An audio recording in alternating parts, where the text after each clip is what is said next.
Hello everyone, I am Dr. Walker. Welcome back to my channel. Stop what you're doing for 30 seconds and look down at your feet, because what I'm about to tell you could be the difference between catching a deadly disease early while your body is still whispering and finding out 5 years from now when it's already shouting. Let me tell you about a patient I'll call Walter, 71 years old, retired plumber from Ohio. He walked into my office last spring for his regular cardiology follow-up. He felt fine, no chest pain, no shortness of breath, energy was decent, and right at the end of the appointment, almost as an afterthought, his wife mentioned that his feet had been a little numb for the past year or so. Walter laughed it off. "It's just age, Doc," but something told me to dig deeper. We ran one extra blood test that afternoon. His fasting glucose came back at 218. His hemoglobin A1C was 9.2. Walter had been a full-blown diabetic for at least 2 years, and he had no idea, because nobody had ever told him what his feet were trying to say. I'm Dr. Walker, I'm a heart surgeon, and I've spent the last 20 years operating on hearts, watching what happens to the bodies of seniors when small problems get missed for too long. Here is a truth that almost nobody outside of medicine ever explains. Diabetes is not really a sugar disease. It is a vascular disease, a disease of your blood vessels. And the vessels that fail first are the ones furthest from your heart. The longest delivery route in your body, your feet. Today, I'm going to walk you through 9 specific warning signs that show up on your feet long before any blood test catches the problem. Some of these you've probably had for months. Some of them you may have written off as just getting older. Stay with me through all 9, because sign number 5 is the one almost nobody connects to diabetes. And sign number 9 is the easiest to see, sitting in plain view every day, and the most overlooked. Let's begin. Sign number 1, persistent tingling or numbness in your feet. Now, almost everyone has had this at some point. You sit cross-legged for too long, your foot falls asleep, you stand up, and there's that pins and needles feeling. That is normal. What I want you to notice is whether this is happening to you regularly without a clear reason. Sitting at the breakfast table, lying in bed, walking to the mailbox. If your feet are tingling on their own schedule, your nerves are talking to you. When blood sugar stays too high for too long, the extra glucose acts like a slow acid eating away at the protective coating that wraps around your nerves. Think of your nerves like an electrical wire. The plastic insulation is what keeps the signal clean. Strip that insulation, and the wire still works, but the signals get fuzzy. That fuzziness is exactly what tingling is. The American Diabetes Association estimates that nearly half of people with diabetes will eventually develop this nerve damage called peripheral neuropathy. And it almost always starts in the feet. My advice, take a 20-minute walk every day if you possibly can. Not a jog, a walk. And start reducing added sugar today, not next month. Today, sign number 2, a burning sensation in the soles of your feet, especially at night. This one is sneaky because it doesn't bother you during the day when you're distracted. It hits you at 11 p.m. when you're lying in bed and the room is quiet and there's nothing to think about except the heat in the bottoms of your feet. Patients describe it different ways, like they walked across a hot beach. Like a slow, dull burn that won't quit. When I hear this from a senior patient, my ears prick up. Because burning feet at night is one of the textbook early signs of diabetic neuropathy. The nerves in your feet have been damaged and now they're misfiring, sending heat signals to your brain even when nothing hot is touching your skin. Think of it like a fire alarm with a broken sensor. Building isn't on fire, but the alarm is screaming because the sensor itself is faulty. A study in the journal Diabetes Care found that this burning pain often shows up 1 to 3 years before a formal diabetes diagnosis. 1 to 3 years, that is how much advanced warning your body is giving you. The fix here is twofold. Drink at least 8 glasses of plain water every day and add fiber to every meal. Vegetables, oats, beans. Fiber slows how fast sugar gets into your bloodstream, which gives those damaged nerves a chance to breathe. Sign number 3, cuts and small wounds that just won't close. This is where diabetes stops being uncomfortable and starts becoming actively dangerous. Patients walk into the emergency room and say, "Doctor, I had this little blister from my new shoes 3 weeks ago. It's still open. I figured it would heal on its own." And it should have. In a healthy body, a small cut closes in 5 to 7 days. But when blood sugar is consistently high, the tiny blood vessels in your feet stiffen and narrow. The white blood cells and oxygen and nutrients that close wounds simply can't get through fast enough. Imagine trying to water a garden with a kinked hose. The water is there, it's just not reaching the soil. Here is the chilling number from the Centers for Disease Control. Diabetic foot ulcers are the leading cause of non-traumatic leg amputations in the United States. Over 100,000 every single year, and almost every one of those started as a small wound that was ignored. Tonight after your shower, sit down and look at both of your feet carefully. Between the toes, underneath the heels. If you see any cut, blister, or open spot, clean it gently with soap and water, apply a basic antibiotic ointment and cover it, and if it isn't getting better within 48 hours, call your doctor, not next week, 48 hours. Sign number 4, darkening or discoloration of the skin on your lower legs and feet. This one hides in plain sight. You glance down at your ankles in the shower and notice they look a little darker, a little reddish, almost bruised even when you haven't bumped anything, and you tell yourself, I've always had dark skin around my ankles. Sometimes that's true, but there is a specific pattern of discoloration that doctors are trained to look for, and it has a name, diabetic dermopathy. When the small blood vessels in your lower legs are damaged by sustained high blood sugar, the skin in that area doesn't get enough fresh oxygen. Over time, it changes color. You might see darkening, a reddish stain, even patches that look slightly bluish. The skin may also become thinner, more fragile, easier to bruise. A study in the Journal of the American Academy of Dermatology found that these skin changes are detectable on average 18 months before a formal diabetes diagnosis. 18 months of warning written on your skin. My recommendation, 5 minutes of ankle circles, toe raises, and gentle calf stretches every morning before you put your feet on the floor. Even that small amount of movement helps push fresh blood into your lower legs. Now, before we go further, let me ask you something. Have you noticed even one of these first 4 signs in yourself or in someone you love?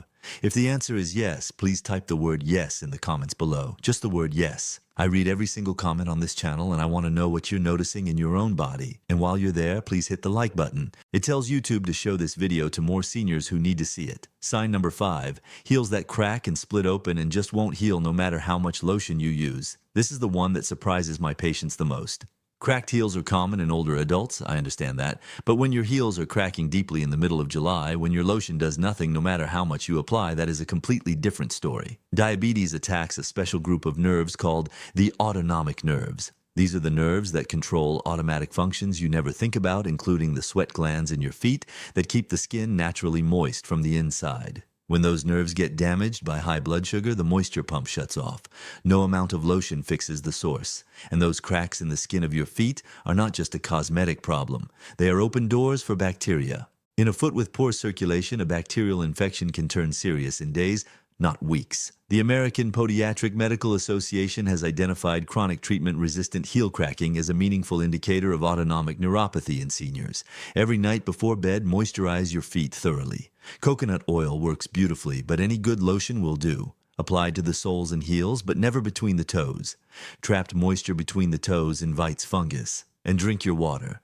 Your skin needs hydration from the inside as much as from the outside. Sign number 6, persistent swelling in your feet and ankles. Some swelling is normal. If you've been on your feet all day or you took a long flight, your ankles might puff up a bit. That resolves overnight. What I'm talking about is different. Swelling that's there every evening. Swelling that leaves deep sock marks. Swelling that doesn't go down by morning. When blood sugar damages the kidneys and diabetes is the leading cause of kidney disease in this country, your body's fluid regulation gets thrown off. Excess fluid pulls downward because of gravity and settles in the lowest parts of your body, your ankles and your feet.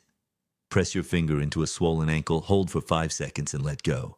If the indentation stays there for several seconds before bouncing back, that is called pitting edema, and it is a real medical sign worth bringing to your doctor's attention. The National Kidney Foundation reports that diabetic kidney disease affects roughly 1 in 3 adults with diabetes, and lower leg swelling is often the very first visible signal that kidney function is starting to slip. The advice here is simple. Elevate your feet for 15 minutes a few times throughout the day, especially in the evening. Even a few inches on a pillow is enough to help drain fluid back toward your heart. And read the sodium labels on what you eat. Salt makes your body retain water, and most processed foods are loaded with it. Sign number 7, sharp stabbing or electric shock-like pain in your feet, particularly at night. This is the one I see misdiagnosed more than any other. Men especially come in and tell me, Doc, I've been taking ibuprofen for foot pain for 6 months. I figured it was arthritis or an old injury. And sometimes that's exactly right. But sometimes the pain has nothing to do with arthritis at all. When nerves are damaged by high blood sugar, they don't always go quiet. Sometimes they go the opposite direction. They become hyperactive. They start firing random intense pain signals into your brain when nothing is actually wrong. Patients describe it as a stab a hot needle, an electric shock that comes out of nowhere. It happens most at night when you're lying still. Ibuprofen and other over-the-counter pain pills will mask this for a few hours, but they don't fix damaged nerves. And worse, taking ibuprofen daily over the long term has its own dangers. It raises your blood pressure, it hurts your kidneys. And as a heart surgeon, I'll tell you plainly, it increases your heart attack risk. A study in the New England Journal of Medicine found that this kind of painful diabetic neuropathy affects about a quarter of people with diabetes and is frequently mistaken for arthritis for years before anyone tests blood sugar. Every morning before you stand up, do 5 minutes of gentle foot stretches in bed. Flex your feet up and down, circle your ankles, pull your toes back gently. Get circulation moving before you put weight on your feet. Sign number 8, cold feet that stay cold no matter what. We all have feet that get cold sometimes. Cold floors, cold winters, that's life. What I want you to notice is whether your feet are cold in July. Cold under 3 blankets, cold while the rest of your body feels warm. That changes the picture completely. As a heart surgeon, this is the sign that lights up my brain like a flare. Because persistently cold feet that don't warm up are one of the cleanest signs of peripheral artery disease. Your blood vessels have narrowed often because of long-term high blood sugar, and warm blood simply isn't reaching the ends of your feet in sufficient volume. Picture your circulation like a heating system in a large house. When the pipes narrow, the radiator in a back bedroom stays cold, no matter how hard the furnace works. The American Heart Association estimates that more than 8 million Americans have peripheral artery disease, and diabetes is the single largest risk factor for it. Cold, pale feet are one of its earliest signs. The single best thing you can do here is a brisk 30-minute walk every day. Not a stroll arm swinging, pace up. If 30 minutes is too much, start with 10. The point is to force your blood to push into your lower legs, strengthen the vessel walls, and over time even partially reverse some of the early narrowing. And finally, sign number 9. This is the one almost nobody talks about. I have never once heard a patient bring this one up themselves. It's only when I look at their lower legs during an exam that I notice it, and then they look down and say, "Huh? I never noticed that before." Look at the skin on your lower legs and the tops of your feet. Compare it to the hair on your thighs. Is the lower leg hair significantly thinner or completely gone? Hair follicles are tiny, but they are demanding. They need a steady supply of blood and oxygen to keep growing. When circulation to your lower legs has been compromised by years of high blood sugar, the follicles slowly stop receiving what they need, and the hair stops growing. The absence of hair on your lower legs is a quiet, visible marker of blood vessel damage that has been happening underneath the skin for years. Published research in the journal Diabetes, Obesity, and Metabolism has confirmed that hair loss in the lower extremities correlates strongly with peripheral vascular disease in diabetics. It is a reliable physical sign that vascular doctors are specifically trained to check for. Right after this video, look down at your lower legs and feet. If the hair is significantly thinner or absent, please schedule a simple fasting glucose blood test this week. Not this month, this week. It costs about $12 at any standard lab, and it is covered by Medicare for most of you. $12 in one blood draw can change the entire trajectory of your health. So let me bring all of this together. 9 signs your feet are giving you: tingling and numbness, burning at night, cuts that won't heal, skin discoloration on your lower legs, heels that crack no matter what, persistent swelling, sharp stabbing, nighttime pain, cold feet that won't warm up, and hair loss on your lower legs. Each one of these is your body's early warning system asking for help, often years before any blood test would catch the problem. Here's what I want you to do tonight. Just one thing: sit down somewhere with good light. Take off your socks and look at both of your feet for 30 seconds. Look between the toes, look at the heels, run a fingertip along the skin, and check for numbness.